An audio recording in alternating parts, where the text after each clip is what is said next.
تلاوت قرآن، تدبر قرآن، غور و فکر قرآن کا، قرآن کو یاد کرنا. اس پر میرا کتاب چاہے مسلمانوں پر قرآن مجید کے حقوق، اب تو یہاں شاید کوئی کتاب موجود نہیں رہی ہے، اور اگر آپ کو ضرورت ہوتی ہے پاکستان سے منگا لیتے ہیں ہر شے، پڑھیے انشاءاللہ آ جائے گی چیز. نمبر 2 ذکر کیا ہے؟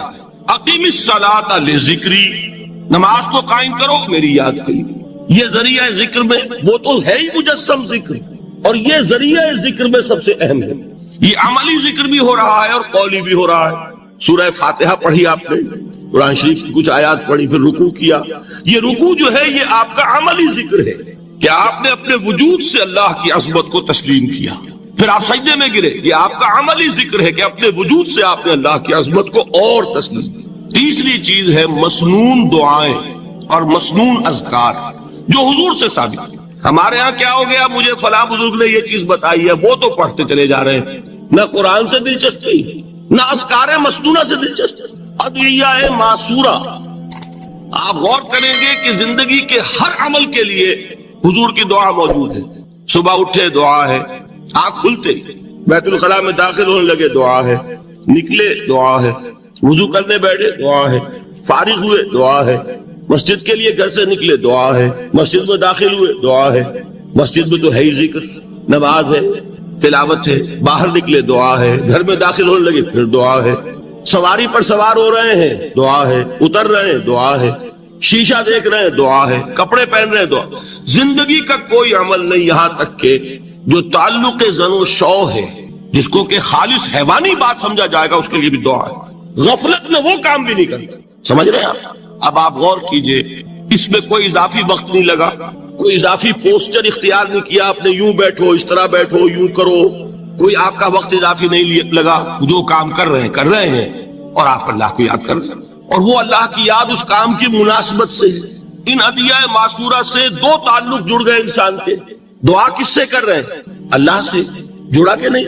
اور یہ الفاظ کس کے ہیں؟ محمد رسول اللہ کے. تو آپ کے 2 تعلق جڑ گئے. آپ اپنی جی سے گھڑ کر دعا مانگیں گے تو پہلا تعلق ہو جائے گا، دوسرا نہیں ہوگا. بہتر سے بہتر دعا مانگ لیں آپ.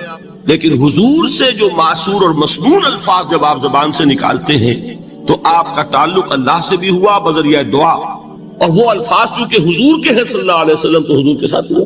یہ تیسرا درجہ ہے. چوتھے درجے میں مانتا ہوں کہ ایک ہوتی ہے خاص کسی شخص کے امراض کی تشخیص کرنے کے بعد تجویز. کوئی اگر طبیب ہے، ماہر طبیب روحانی، وہ آپ کو دیکھے گا تو اندازہ لگائے گا کہ آپ میں کیا کمی ہے، اس کے مطابق آپ کو ذکر بتائے گا. بھئی فلاں آیت کا مراقبہ کیا کرو. کسی میں بزدلی ہوتی ہے، کسی میں مال کی محبت زیادہ ہوتی ہے، کسی میں توکل کی کمی ہے، کسی میں شہرت کی خواہش ہے، نمایاں ہونے کا جذبہ ہے، کسی میں تکبر ہے. سب کا ایک سا برس تو نہیں ہوتا نا. تو یہ در حقیقت اندھے کی لاٹھی سے نہیں چلنے والی بات. یہ تو ماہر کا کام ہے کہ وہ تجویز کرے کہ تمہارے لیے خاص طور پر ذکر. در حقیقت ہمارے جو یہ سلسلے تھے سلوک کے، یہ بڑے ماہر ہوتے تھے، یہ لوگ بڑے ماہر اطباء تھے. یہ جو علم نفسیات ہے اس کے ہمارے صوفیاء سے بڑھ کر کبھی کوئی عالم گزرا ہی نہیں دنیا میں. فرائیڈ کیا ہے اور ایڈلر کیا ہے اور یونگ کیا ہے، بچے ہیں. ہمارے صوفیاء اکرام نے جس طرح انسان کی نفسیات کو سمجھا اور وہ ان کی مناسبت سے تجویز کرتے تھے. لیکن اس کو رکھا جائے گا چوتھے نمبر پر. جیسے مولانا احمد علی صاحب فرمایا کرتے تھے، بھائی اس آیت کا مراقبہ کیا کرو. مراقبہ کیا مانی؟ اب ان الفاظ کو بھی ہم نے خام خواہ کچھ خاص ایک شکل دے دی. مراقبہ کیا؟ توجہ کرنا، دھیان کرنا، خاص اس آیت کے اوپر، اس کے معانی پر اپنے ذہن کو جمانا. وہ کیوں ہے؟ تاکہ آپ کے اندر جو کمی ہے اس کی تلافی اس سے ہے. لیکن یہ کہاں آئے گا؟ چوتھے نمبر. سمجھ گئے؟ تو نفاق سے بچنے کا ذریعہ، پریونشن کیا ہے نفاق سے؟ دوام ذکر. نہ تمہیں تمہاری اولاد، نہ تمہارے اموال، نہ تمہاری تجارت، نہ کاروبار اللہ کے ذکر سے غافل نہ کر سکے. پنجابی میں کہتے ہیں کہ ہتھ کارول اور دل یار ول. کام کر رہے ہیں آپ، لیکن یہ کہ دل اللہ کے ساتھ لگا ہوا، زبان تر ہے اللہ کی یاد سے. جو قرآن یاد ہے، گاڑی میں آپ بیٹھے جا رہے ہیں، 2 گھنٹے آپ کو کار میں لگانے ہیں، قرآن شریف پڑھتے جائیے. اس سے بڑا ذکر ہی کوئی نہیں. یہ ہے پریونشن. اب اگر مرض ہو جائے تو کیا؟ اس کے لیے 2 چیزیں ضروری ہیں. ایک دیکھیے عجیب ہے، یہ نفاق کا علاج انفاق سے. صرف ایک الف لگانا انفاق کے معنی اور ہے، یہ بنا ہے کس سے؟ نفقت الدراہم، پیسے ختم ہو گئے، مک گئے، یا نفق الفرس، گھوڑا مر گیا۔ تو مال کو کھپانا، لگانا اللہ کی راہ میں، اگر دل میں نفاق کی کوئی آلائش آئی ہے تو اس کا ازالہ ہوگا انفاق فی سبیل اللہ سے۔ مال اللہ کی راہ میں دیجیے، صدقہ کیجیے، خیرات کیجیے، دیجیے، اللہ کے دین میں لگائیے، جتنا لگائیں گے نفاق دھل جائے۔ اس لیے کہ اصل سبب نفاق کا ہے ہی حب دنیا، دنیا کی محبت، لہذا اس کا ازالہ ہوگا جو سب سے محبوب شے ہے مال۔ انہ لحب الخیر لشدید، مال محبوب ترین ہے کہ نہیں؟ لہذا اس کو اللہ کی راہ میں لگائیں گے تو وہ نفاق دھل جائے گا۔ اور ایک اور چیز ہے جو بہت اہم ہے، بہت ہی شعوری طور پر اس کا اہتمام کیجیے۔ جس وقت دین کے کسی فرض کی انسان کو سمجھ آ جائے، اس کا شعور پیدا ہو جائے، پھر ڈیلے نہ ہو، ذرا سا ڈیلے جو ہے اس پر عمل کرنے میں، یہ در حقیقت نفاق کو جڑ پکڑنے کا موقع دینا ہے۔ امیڈیٹ ایکشن، ایک بات سمجھ میں آ گئی، فوراً عمل۔ اس میں شیطان کیا کرتا ہے؟ ذرا ٹھہر جاؤ، ابھی دیکھو یہ فرض ہے، یہ ذمہ داریاں ہیں، یہ کرنا ہے، وہ پھر لگا دینا اپنے آپ کو۔ بہت سے لوگ کہتے ہیں بس یہ ریٹائرمنٹ کے بعد تو سارا میں دین کے لیے وقف کر دوں گا۔ اول تو خدا کے بندے تمہارے اندر رہ کیا جائے گا ریٹائرمنٹ کے بعد؟ سارا تو کھپ چکو گے، رہ کیا جائے گا؟ دوسرے یہ کہ یہ بھی جان لیجئے کہ کار دنیا کسے تمام نہ کر، ریٹائرمنٹ کے بعد کون فارغ ہو جاتا ہے؟ بیٹوں بیٹیوں سے فارغ ہوئے تو پوتے پوتیاں موجود ہیں، نواسے نواسیاں موجود ہیں، کبھی بھی وہ بوجھ ختم نہیں ہوتا زندگی کا۔ وہ تو یہ کہ آج بات سمجھ میں آئی ہے تو آج عمل ہونا چاہیے۔ قرآن مجید میں سورہ انعام میں بڑی شدید وعید آئی ہے، الفاظ ہیں یہ وَنُقَلِّبُ أَفْئِدَتَهُمْ وَأَبْصَارَهُمْ كَمَا لَمْ يُؤْمِنُوا بِهِ أَوَّلَ مَرَّةٍ۔ انسان پر ایک حقیقت کا انکشاف ہوا کہ یہ بات حق ہے، فوراً تسلیم کرے، کسی مصلحت کی وجہ سے، کسی بزدلی کی وجہ سے، کسی لالچ کی وجہ سے، کسی اپنی سیادت یا قیادت کی وجہ سے کیسے مان لوں؟ لوگ کہیں گے کہ یہ نیچے ہو گیا، وہ اونچا ہو گیا جس کی بات مانی، کسی وجہ سے رک گئے تو اللہ تعالیٰ اندر سے وہ جو استعداد ہے حق کو پہچاننے کی وہ سلب کر لیتا ہے۔ وَنُقَلِّبُ أَفْئِدَتَهُمْ وَأَبْصَارَهُم، ہم الٹ دیں گے ان کے دلوں کو بھی اور ان کی آنکھوں کو بھی۔ کیوں؟ كَمَا لَمْ يُؤْمِنُوا بِهِ أَوَّلَ مَرَّةٍ، اس لیے کہ وہ پہلی مرتبہ جب انکشاف حق ہوا ہے وہ ایمان نہیں لایا۔ اس کا میں ایک واقعہ آپ کو سنانا چاہتا ہوں کہ کس طرح صحابہ کرام پر بھی وقتی طور پر یہ واقعہ اگر صحابہ کرام کا نہ ہوتا تو یہ حقائق سمجھ میں نہ آتے۔ غزوہ تبوک کے موقع پر یہ میں جملہ انکمپلیٹ رہ گیا، ضعف ایمان کا حملہ ہو جاتا تھا، نفاق کا نہیں معاذ اللہ، لیکن ضعف ایمانی کی اگلی منزل شروع ہو جاتی ہے نا نفاق۔ جہاں جھوٹ بولنا شروع کیا نفاق، جھوٹی قسمیں کھانی شروع کی سیکنڈ سٹیج، اور جہاں مومنین صادقین سے بغض اور عداوت پیدا ہو گیا وہ تھرڈ سٹیج۔ تو وہ ضعف ایمان کا کیسے ہوتا ہے یہ حضرت کعب ابن مالک نے بڑی تفصیل سے بیان کیا ہے۔ غزوہ تبوک کے موقع پر جہاں منافقین نے آ کر جھوٹے بہانے بنائے، جھوٹی قسمیں کھائیں اور حضور سے ایگزمپشن لے لی، چھٹی لے لی، رخصت لے لی، وہاں 3 ایسے صحابہ بھی تھے جو مومن صادق تھے، لیکن وقتی طور پر شیطان نے انہیں ورغلایا۔ کیسے ورغلایا وہ سمجھ لیجیے۔ کعب ابن مالک نے تفصیل سے بیان کیا ہے، اور میرے نزدیک یہ جہاں تک میرا مطالعہ ہے طویل ترین حدیث ہے، بخاری اور مسلم میں بھی موجود ہے۔ حضور جب واپس آئے ہیں اور اب آپ نے ایک ایک کو بلایا، جن لوگوں نے تو پہلے جھوٹی قسمیں کھا لی تھی ان کو تو بلانے کی ضرورت نہیں تھی، لیکن کچھ لوگ ایسے بھی تھے کہ جنہوں نے ایگزمپشن بھی نہیں لی تھی اور گئے بھی نہیں تھے۔ اب ان کو آپ نے ایک ایک کر کے پیشی ہوئی، آپ کیوں نہیں گئے تھے؟ تو اب جو منافقین تھے ان میں سے انہوں نے اس موقع پہ جھوٹی قسمیں کھا لی۔ خدا کی قسم حضور ہم تو بالکل تیار تھے، پوری میں نے تیاری بھی کر لی تھی، پورا ارادہ تھا، یہ وقتی طور پر یہ مصیبت مجھ پر آ پڑی۔ جس نے قسم کھائی انہوں نے کہا اچھا ٹھیک ہے جائیے۔ کعب ابن مالک کی باری آئی تو ان کے الفاظ اپنے یہ کہ جب میں پیش ہوا تو حضور کے چہرے مبارک پر ایک غصے والی مسکراہٹ تھی، زہر خلق کہتے ہیں، ایک مسکراہٹ ہے لیکن غصے کے ساتھ، غضبناک۔ آپ فرمائیے آپ کیوں نہیں گئے؟ حضرت کعب یہ فرماتے ہیں کہ میں نے عرض کیا کہ حضور زبان میرے پاس بھی ہے، جھوٹ میں بھی بول سکتا ہوں، لیکن جھوٹ بول کر میں اس وقت آپ کی ناراضگی سے تو بچ جاؤں گا لیکن اللہ کے پکڑ سے نہیں بچ سکوں گا۔ میں اعتراف کرتا ہوں کہ جتنا صحت مند میں اس زمانے میں تھا کبھی نہیں تھا، جتنا فارغ البال اس وقت تھا کہ میرے پاس ساز و سامان موجود تھا راستے کے لیے، اتنا میں کبھی نہیں تھا۔ لیکن ہوا کیا؟ ہوا یہ کہ مجھے میرے نفس نے، شیطان نے پٹی پڑھائی. وہ پٹی کیا پڑھائی کہ حضور تو 30,000 کے لشکر کے ساتھ چلیں گے تو لشکر تو سلولی موو کرے گا نا. تمہارے پاس بڑی تکڑی، بڑی توانا، صحت مند اونٹنی ہے، تم ذرا 2 دن بعد چلنا تیزی کے ساتھ اور حضور سے مل جانا. بس یہ تاخیر کاربار. تو انہیں خیال آیا کہ ابھی 2 دن گھر کی ٹھنڈی چھاؤں ہے، میں یہاں پہ جو آرام ہے وہ کر لوں. مجھے جگر کا شعر یاد آیا ہے کہ تپتی راہیں مجھ کو پکاریں، دامن پکڑے چھاؤں گھنیری. ایک طرف فرض کی پکار ہے، اس میں تو ظاہر بات ہے کہ وہ تپتی راہیں ہیں. لا تنفروا فی الحر سنا چکا ہوا ہے. یہاں گھر میں نخلستان میں کھجوروں کی چھاؤں میں اہل و عیال میں یہ ٹھنڈی چھاؤں جو ہے یہ پکڑ رہی ہے. بھائی 2 دن ٹھہر کے چلے جانا، ٹھیک ہے، کوئی نیت میں خرابی نہیں نا. اس کے بعد پھر جب ابھی 2 دن اور ٹھہر جاؤ، وہ تو بڑا لمبا سفر ہے، ذرا تیز اور دوڑ لینا. تو فرماتے ہیں کہ حضور میں اسی طریقے سے تاخیر و تعویق میں پڑا رہا، یہاں تک کہ ایک روز اچانک مجھ پر یہ چیز منکشف ہوئی کہ اب تو میں چاہے کتنا بھی تیز چل لوں میں آپ سے نہیں مل سکتا، میرے اعصاب ڈھیلے ہو. اس طرح میں محروم رہا. حضور نے بائیکاٹ کا حکم دیا صحابہ کو. 3 صحابہ تھے ایسے، 2 اور تھے جنہوں نے اسی طریقے سے اعتراف کیا. حضور نے حکم دے دیا کوئی ان سے گفتگو نہ کرے. سوشل بائیکاٹ، بڑی سخت سزا تھی جو دی گئی ہے، اس کی بڑی تفاصیل ہے. اللہ تعالیٰ شوق دے تو وہ حدیث پوری پڑھیے. میں نے تو 2 جمعوں میں ایک مرتبہ صرف اس ایک حدیث کو بیان کیا تھا. شاید کہیں کیسٹس ہوں میرے ہاں، ہمارے نمبر کوئی مجھے یاد نہیں ہے، لیکن یہ بڑی عجیب حدیث ہے. لیکن اس میں جو اصل سبق ہے وہ کیا ہے؟ اس طریقے سے شیطان لے تو لال، تاخیر، تعویق، ابھی کیا جلدی ہے، ذرا اس کام سے فارغ ہو لو، ذرا پھر تلافی کر لینا، ذرا زیادہ زور سے کام کر لینا. یہ وہ چیز ہے کہ جو وہ تو خیر صحابی تھے، بچ گئے. اگر وہاں جھوٹی قسم بھی کھا دیتے تو گئے تھے. یہ تو اتنا ہی ہے نا، مردی و نامردی قدم فاصلہ دارت. اس میں تو یہی ہے کہ ذرا ایک جھوٹی قسم کھا دیتے، جھوٹی بہانہ بنا دیتے تو اب ضعف ایمان نہ رہتا، وہ نفاق کی سند شروع ہو جاتی. وہ اللہ تعالیٰ نے ان کو بچایا.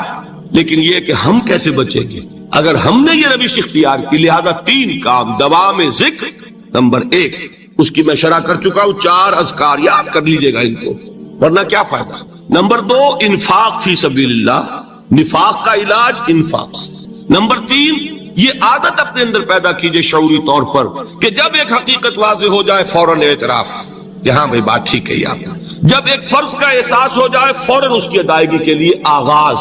تاخیر و تعویق ہے کہ جس سے پھر نفاق کو موقع ملے. اللہ تعالیٰ مجھے اور آپ کو حقیقی ایمان عطا فرمائے اور نفاق سے بچائے رکھے. اب آئیے حقیقت و اقسام شرک. دیکھیے ہر شخص یہ جانتا ہے کہ اسلام دین توحید ہے. ایک لفظ میں اگر کہیں گے تو اسلام کا سب سے بڑا وصف، سب سے بڑی علامت توحید. وہ جو اقبال نے کہا کہ توحید کی امانت سینوں میں ہے ہمارے، آسان نہیں مٹانا نام و نشاں ہمارا. تو توحید ہے. توحید کی ضد ہے شرک. ٹھیک، اس سے میں ایک نتیجہ نکالتا ہوں، کوئی مسلمان جان بوجھ کر مشرک نہیں ہو سکتا. یہ میرا نتیجہ ہے. جان بوجھ کر مشرک نہیں ہو سکتا. وہ شرک میں مبتلا ہوگا تو ناسمجھی میں ہوگا، نادانی میں ہوگا، وہ اسے شرک نہیں سمجھے گا. یہ ممکن نہیں ہے کہ کوئی مسلمان ہو، گیا سے گیا مسلمان، گزرا سے گزرا مسلمان، گھٹیا سے گھٹیا مسلمان، لیکن وہ شرک کو شرک سمجھتے ہوئے اس پہ آلودہ ہوتا. کیا سمجھ میں نہیں آتا کہ شرک. تو ضرورت بہت ہے کہ ہم یہ پہچانے کہ یہ شرک ہے کیا. دوسری بات یہ جان لیجئے، ہمارے دین میں ناقابل عفو جرم کون سا ہے؟ 2 مرتبہ بیان فرمایا گیا سورہ نساء میں صرف. ان اللہ لا یغفر و یشرک بہ و یغفر ما دون ذلک لمن یشاء. اللہ تعالیٰ اسے تو ہرگز نہیں بخشے گا کہ اس کے ساتھ شرک کیا جائے، ہاں اس سے کم تر جس کو چاہے گا معاف فرما دے گا. نوٹ کر لیجئے، اس کی بھی اندر بھی اوپن لائسنس نہیں ہے کہ بقیہ سارے گناہ لازماً معاف کر دے گا. یہ نہیں ہے. اس سے تو آپ میں جرت پیدا ہو جائے گی، باقی سب کیے جاؤ. یہ نہیں، جس کو چاہے گا بخش دے گا. لیکن امید ضرور دلا دی کہ شرک سے کم تر کوئی گناہ ہو تو اس کی بخشش کی بغیر توبہ کے اللہ تعالیٰ نے امید دلائی. توبہ سے تو شرک بھی معاف ہو جائے گا. اس سے مراد کیا ہے؟ بغیر توبہ کے.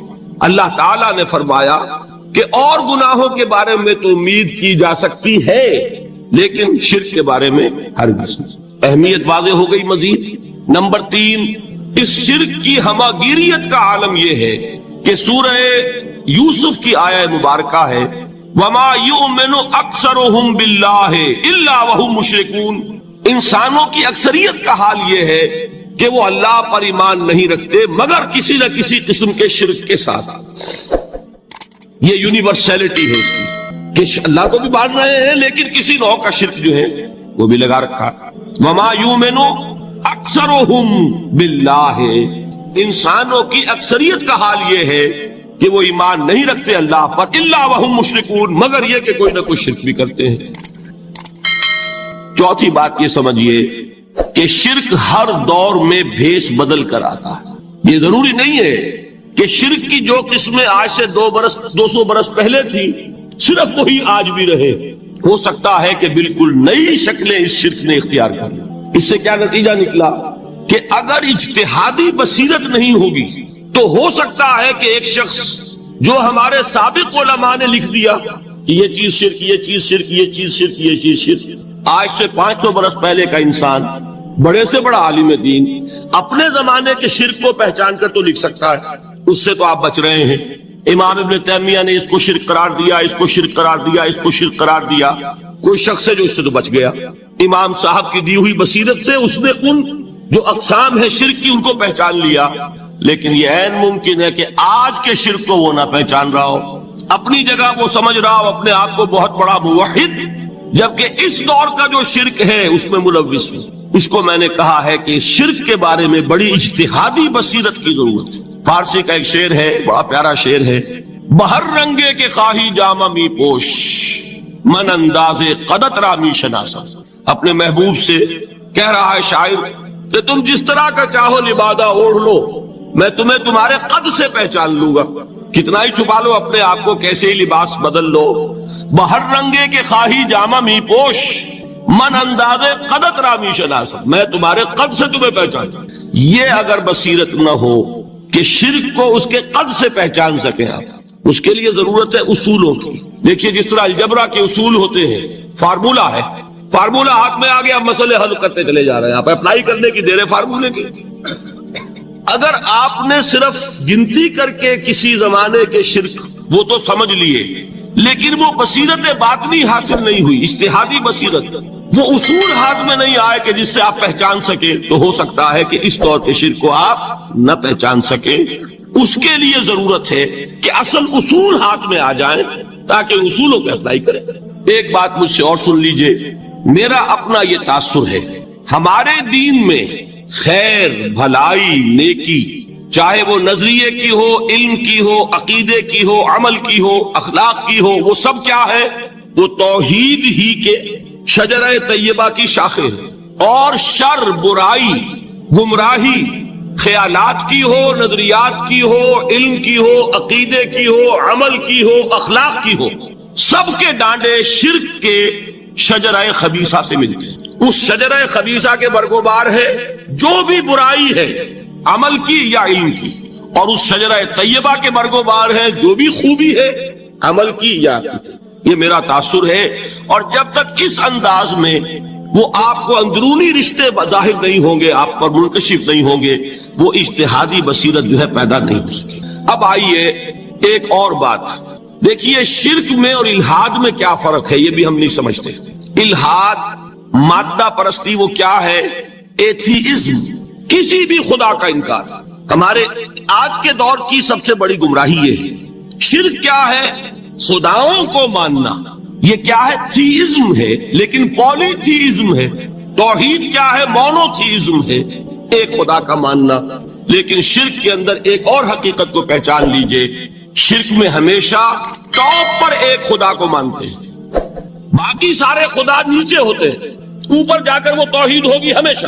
کوئی مشرکانہ نظام ایسا نہیں ہے جو ٹاپ پر جا کر توحید نہ بنے۔ دیکھیے ہندو دیویاں، دیوتا بے شمار، لیکن مہادیو وہ بھی کیا دو ہیں؟ مہادیو وہ تو ایک ہے۔ انگریزی میں گاڈز، گاڈیسز، لیکن وہ چھوٹے جی سے لکھے جائیں گے، چھوٹے جی سے لکھے جانے والے gods and goddesses. Roman mythology ہو، گریک مائتھولوجی ہو، ان دیویوں دیوتاؤں کے نام ہی آپ نہیں یاد کر سکتے، لیکن گاڈ بڑے جی سے وہ ایک ہے کہ نہیں؟ ٹاپ پر جو ہے وہ ایک ہے، اس کو وہ بھی مانتے ہیں کہ اومنی پوٹنٹ، اومنیشنٹ، اومنی پریزنٹ، علی کل شیء قدیر، بکل شیء علیم، ہر جگہ موجود، وہ تو ایک ہی ہے، وہ تو کیپٹل جی سے لکھا جائے گا۔ باقی اس کے نیچے فوج ہے دیویوں کی، دیوتاؤں کی، خداؤں کی اور خدانیوں کی، وہ گاڈز اینڈ گاڈیسز ہیں۔ عرب میں کیا تھا، میں نے پہلے آپ کو وہ دو مثالیں دے دی ہیں، تیسری اور ایران کی لے لیجئے، خیر کا خدا اور شر کا خدا اور، ایک یزدا ایک اہرمن، ٹھیک، سنویت ہو گئی نا، دو خداؤں کو مانا، لیکن وہی ہے جو خدائے گاں، خداؤں کا خدا، اس کو ایک ہی مانتے ہیں۔ یہی معاملہ عرب میں تھا، اللہ وہ ایک ہی تھا ان کے ہاں۔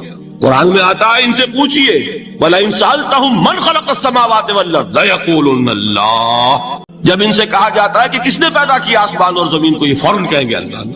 فَأَنَّىٰ يُؤْفَكُونَ، تو یہ ماننے کے بعد کدھر جا رہے ہیں؟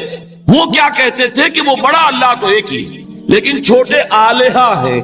آلہہ اور اللہ میں وہی فرق ہے جو کیپٹل جی کا گاڈ اور چھوٹے جی سے گاڈز اینڈ گاڈیسز، وہی فرق ہے کہ جو مہادیو اور دیویوں اور دیوتاؤں میں ہے، وہی وہاں تھا اللہ، وہ ایک اور سپریم، سب سے بالا تر، اس سے اوپر کوئی نہیں، تخلیق میں اس کا کوئی ساجی نہیں، لیکن اس نے کچھ آلہہ ہیں جنہیں کچھ اختیارات تقسیم کیے ہوئے، کچھ اس کے لاڈلی ہستیاں ہیں جو سفارش کر سکتی ہیں۔ بس یہ شرک تھا مشرکین مکہ کا، بات سمجھ رہے ہیں؟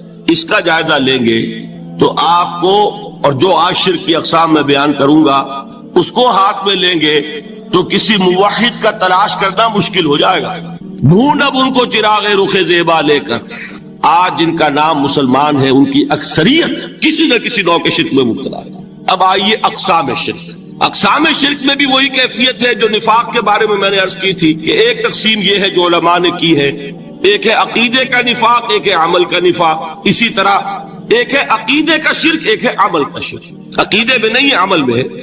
ایک تقسیم آپ نے سنی ہوگی شرک جلی، شرک خفی، ایک ہے ننگا شرک، کھلم کھلا شرک، ایک ہے چھپا ہوا شرک جو نظر نہیں آتا۔ لیکن ایک مغالطہ اپنے دل سے نکال دیجئے، بعض لوگ شرک خفی کو شرک نہیں سمجھتے، یہ بہت بڑی غلطی ہے۔ اگر وہ شرک نہ ہوتا تو حضور اسے شرک نہ کہتے، کوئی اور لفظ، عربی زبان کا دامن جو ہے محدود نہیں ہے، پھر اس کے لیے کوئی اور لفظ اختیار فرمایا جاتا ہے وہ شرک، لیکن ایک شرک ہے جلی جو نمایاں ہے، نظر آ رہا، ایک ہے شرک خفی جو نظر نہیں آ رہا، اور وہ کتنا خفی ہو سکتا ہے اس کی ایک مثال دی حضور نے۔ شرک خفی اتنا خفی ہو سکتا ہے، ذرا مبالغہ دیکھیے جو حضور نے بات کو سمجھانے کے لیے مثال میں جو مبالغہ اختیار فرمایا۔ ایک سیاہ اندھیری رات میں ایک سیاہ پتھر پر ایک سیاہ چیونٹی کو رینگتے ہوئے دیکھنا جتنا مشکل ہے، اتنا ہی شرک خفی کا پہچاننا مشکل ہے۔ بتائیے، آپ نے فرمایا انا افصح العرب، میں عرب کا فصیح ترین انسان ہوں، اس سے آگے کوئی مثال دی جا سکتی؟ اندھیری رات، تاریک رات، پتھر سیاہ، چیونٹی سیاہ، کون دیکھ سکتا؟ جتنا اس کو دیکھنا ناممکن ہے اتنا ہی شرک خفی کا پہچاننا مشکل ہے۔ گویا کہ اس سے تو اللہ ہی بچائے گا تو انسان بچے گا۔ ایک آخری بات، کامن زبان تھی سیمیٹک لینگویج ابتدائی، جس سے کہ یہ دونوں زبانیں پھر وجود میں آئی ہیں۔ گویا کہ ان کے درمیان رشتہ جو ہے وہ بہنے ہونے کا ہے، ماں اور بیٹی کا نہیں ہے، لیکن ظاہر بات ہے کہ مشابہت اور ان کے اندر جو ہے قرب جو ہے اور مناسبت وہ بہت نمایاں ہے۔ اسر کے دو ترجمے کیے ہیں۔ یہودی علماء تو اس پر بہت زیادہ جزم کے ساتھ قائم ہے کہ اسر سے مراد ہے بطل، یعنی رجل عظیم، جواں مرد، بہت باہمت انسان، اس لیے کہ ان کے ہاں یہ عقیدہ ہے اور بڑی تحریف جو ہوئی ہے تورات میں، اس میں ایسی ایسی باتیں بھی ہیں۔ حضرت یعقوب کی جو مدح کی گئی ہے اس میں اس حد تک مبالغہ ہے کہ حضرت یعقوب کی اللہ تعالیٰ کے ساتھ کشتی ہوئی اور اللہ کو پچھاڑ لیا حضرت یعقوب نے، تو معلوم یہ ہوا کہ یہ تو بڑے بہادر اور بہت جری انسان، اس اعتبار سے وہ بطل اور رجل کا ترجمہ کرتے ہیں اسر کا، لیکن یہ کہ صحیح ترجمہ جو ہے وہ اسر کا ہے، بندہ، عبد، اس لیے کہ عربی کا لفظ جو بنا ہے اسیر، اسیری، کوئی کسی کا غلام ہے، اسیر، اسی سے لفظ اسرہ بنا ہے۔ اسرہ ہے کنبہ، کنبہ بھی آپس میں جڑا ہوا ہوتا ہے، ان کے بندھن ہوتے ہیں دوستی کے، محبت کے، اخوت کے، تو اسی طریقے سے یہ اسر کا لفظ آتا ہے کسی بندھن کے لیے۔ اسیر جو ہے پچھلے زمانے میں جبکہ جیلوں کا رواج نہیں تھا تو اگر کسی شخص کے ذمے کسی کی کوئی رقم ہوتی تھی دینی تو اس شخص کو اس کے حوالے کر دیتے تھے، وہ اس کا ذاتی قیدی ہوتا تھا، ذاتی اسیر، اس کی تحویل میں رہتا تھا، جب تک کہ اس کے اعزاء اقارب آ کر وہ رقم ادا نہ کر دیں وہ شخص اس کی تحویل میں رہتا تھا، وہ اس کا اسیر ہوتا تھا۔